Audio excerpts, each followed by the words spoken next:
2020 Subaru Forester doing rear brakes, but you need a scanner for the electronic parking brake.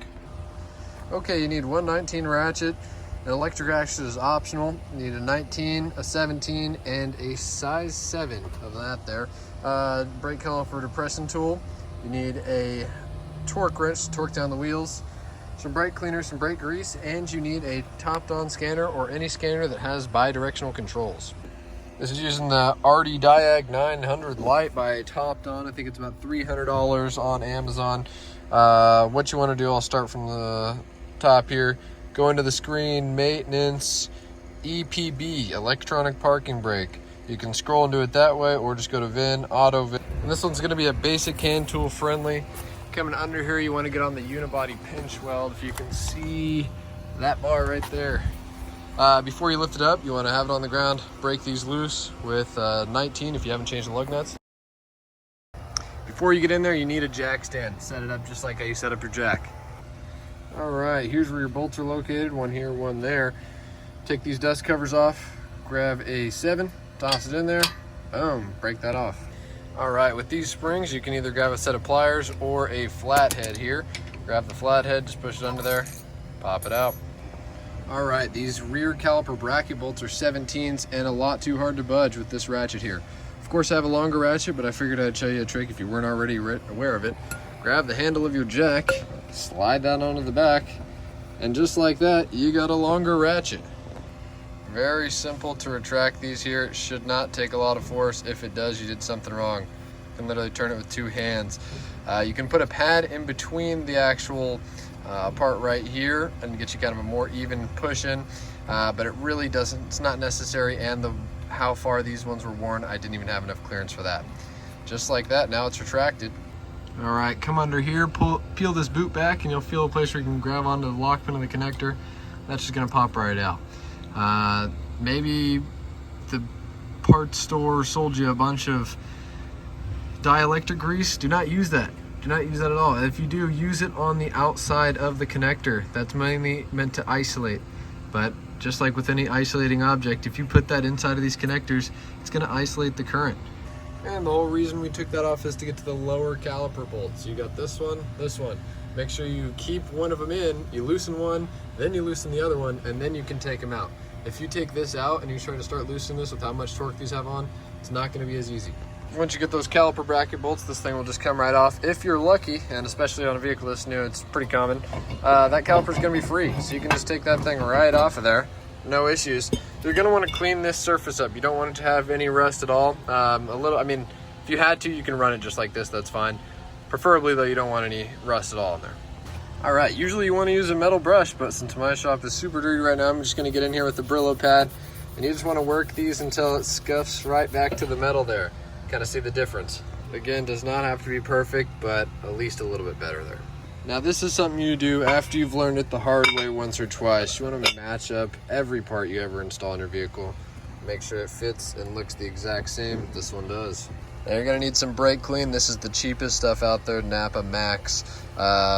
Spray it pretty liberally on there, and then you just want to wipe that off. Does not need a lot, just enough to get that coating off so that they don't rust in transport. Same thing to the back side. If your rotors are stuck on, these holes right here are specifically for that. You grab a bolt and you can incrementally screw them in till it hits, pull a little bit, pull this one a little bit, pull this one a little bit, pull this one, back and forth until you're rocking it off and it'll free itself from the rust on the back. That's what holds it on there, and that's why we clean that. All right, get that upper and lower bolt started by hand, and then you can run them in with the torque wrench. Now we're gonna push these slide pins out, and you're gonna wanna lube those up a good amount. This is what the caliper slides back and forth on, so you do not want these dry. Now, if you did get a Brillo pad for the back of this, great time to pull it out and get all that black marking off of there. 1 or 2 turns and they come out looking like that. All right, now you want to use some brake grease, CRC or whatever you have. You're going to coat that onto the slide pins. Literally all you do, come down here and you just tap it on there. You want to get that thing all the way coated in grease here. bottom of this is where your brake pads are gonna ride on. So you wanna get that clean and get a little bit of grease on there. Almost none. The more grease you have on it, the more grease it's gonna attract technically. So you wanna be very, very cautious. Now these O'Reilly's brake best pads are great if you're not 100% confident in what you're doing. Inner left hand, inner right hand. That's always going to be from sitting in the driver's seat. Outer, outer. Impossible to mix up. What I'm gonna do for that grease there is I'm gonna put a little bit there. This is how much I'm talking about, almost nothing. A little bit there, has to be done. Some people really love torque specs. You can look all these up and find them. I might even put them in the description just for you. I do not use torque specs mainly because it takes time to look up, as well as that's for a brand new bolt going into a brand new application. The way these bolts get tight is by stretching by a few thousandths of an inch. And so every single time you tighten the bolt, it technically stretches. So if you're going off of a torque spec for a bolt that's brand new and your bolt isn't brand new, there's a chance, or at least an argument to be made, that that might not be 100% accurate. Usually not gonna be an issue, but it's always better to learn how to use your ratchet and know what you're doing.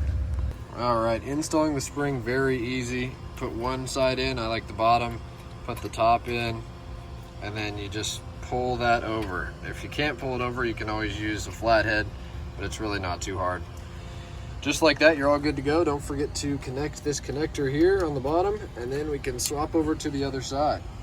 Make sure you torque the wheels to spec. You don't want these things falling off. Okay, so on these Subarus, this is the second one of these Subarus that I've done that have broken these lug nuts off coming off. So as you're loosening it, it gets super tight. The only way to do it is to break it off and then hit this stud out and then replace them. So that's gonna be in this video too. All you gotta do is just angle up a nice size hammer.